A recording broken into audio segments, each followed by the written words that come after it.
ఎన్నికలు ముగిసే వరకు వాలంటీర్లకు ఇచ్చిన ఫోన్లు ఇతర పరికరాలు స్వాధీనం చేసుకోవాలని ఈసీ సూచించింది.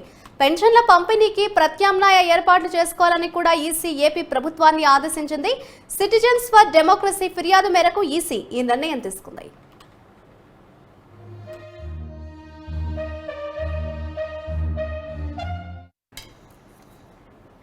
ఏపీలో వాలంటీర్లకు సంబంధించి ఈసీ కీలక నిర్ణయం తీసుకుంది. ఇదే అంశానికి సంబంధించిన మరింత సమాచారాన్ని మా ప్రతినిధి ప్రసన్న అందిస్తారు. ప్రసన్న, చెప్పండి, ఎన్నికలు ముగిసే వరకు వాలంటీర్లకు ఇచ్చిన ఫోన్ కావచ్చు, ఇతర పరికరాలు కూడా స్వాధీనం చేసుకోవాలంటూ కూడా ఈసీ కీలక సూచన అయితే జారీ చేసిందని చెప్పుకోవచ్చు. ఎలక్షన్ల ముంగిట ఈ నిర్ణయాన్ని మనం ఏ విధంగా చూడొచ్చు అంటారు?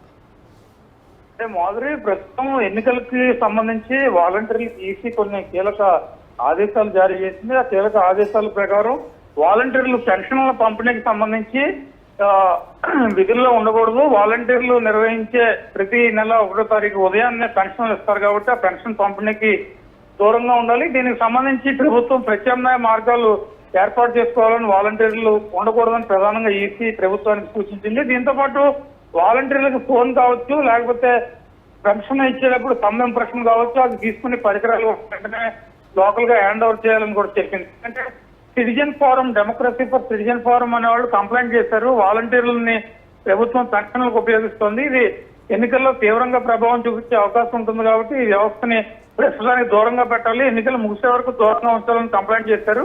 ఆ కంప్లైంట్ ని ఆధారంగా చేసుకుని ఈసీ కీలక ఆదేశాలు ఇచ్చింది.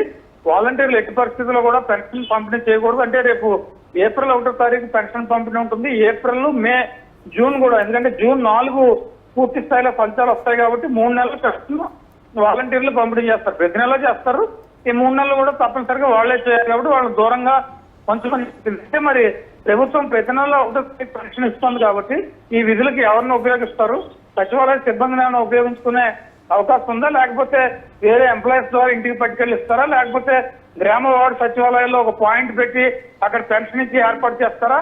వీటన్నిటి మీద కూడా క్లారిటీ రావాల్సిన పరిస్థితి అయితే మనకి ప్రస్తుతం కనిపిస్తోంది. ఏదైనప్పటికీ వాలంటీర్లను పెన్షన్ పంపిణీ కార్యక్రమానికి దూరంగా పెట్టడం అనేది కొంత చర్చనీయాంశంగా మారిందని మనం చెప్పుకోవచ్చు.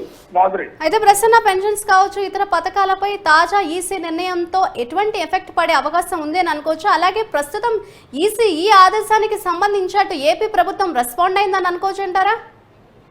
అంటే ప్రభుత్వం నుంచి ఇంకా ఎలాంటి రెస్పాండ్ రాలేదు, కానీ గ్రామ వార్డు సచివాలయ సిబ్బంది మరి ఈ పెన్షన్ పంపిణీకి వాడుకుంటే వాళ్ళు ఏం చేయాలి, లేకపోతే ప్రతి గ్రామ వార్డు సచివాలయం ఉంది కాబట్టి అక్కడ పెన్షన్ పంపిణీ చేయాలా, లేకపోతే ఆ యొక్క లోకల్ గా ఎక్కడైనా పంపిణీ చేయాలనేది ప్రభుత్వం స్పష్టమైన ఆదేశాలు కొద్దిసేపట్లో ఇచ్చే అవకాశం ఉంది. ఇంకోటి ఏంటంటే రేపు యాక్చువల్ గా రేపు 31, ఎల్లుండి 1వ తారీఖు, ఈ నెల మార్చి 31 ఆర్థిక సంవత్సరం క్లోజ్ అవుతుంది కాబట్టి బ్యాంకులు కొంత ఇబ్బందికర వాతావరణం ఉంటుంది. వాళ్ళ వస్తువుకు సంబంధించి ఒక 2-3 రోజులు ఆలస్యంగా కూడా ఏప్రిల్ పెన్షన్ ఇవ్వడం జరుగుతుంది. దాన్ని కూడా దృష్టిలో పెట్టుకుని తగిన ఏర్పాట్లు చేస్తారు. ఎందుకంటే ఏప్రిల్, మే, జూన్ 3 నెలల పాటు ఎన్నికల కోడ్ ఉంటుంది. జూన్ 4 ఫలితాలు వచ్చే వరకు ప్రభుత్వం దీని మీద ప్రత్యేకంగా దృష్టి పెట్టి ఏం చేయాలని ఒక నిర్ణయం తీసుకునే అవకాశం అయితే మనకి కనిపిస్తుంది. బహుశా ఇవాళ రేపట్లో ప్రభుత్వం పెన్షన్ పంపిణీ ఏ రకంగా చేస్తుంది, ఎందుకంటే చాలా మంది వృద్ధులకి ఇంటికి ఉదయాన్నే పట్టుకెళ్ళవడం అలవాటైంది. మళ్ళీ వాళ్ళు అసలే ఎండలో ఎక్కువగా ఉన్న పరిస్థితి కూడా ప్రస్తుతం మనకు కనిపిస్తుంది కాబట్టి ప్రభుత్వం ఏ ఏర్పాట్లు చేస్తుంది ఏంటి అనేది మనం చూడాలి. Madhuri, right, thank you Prasanna.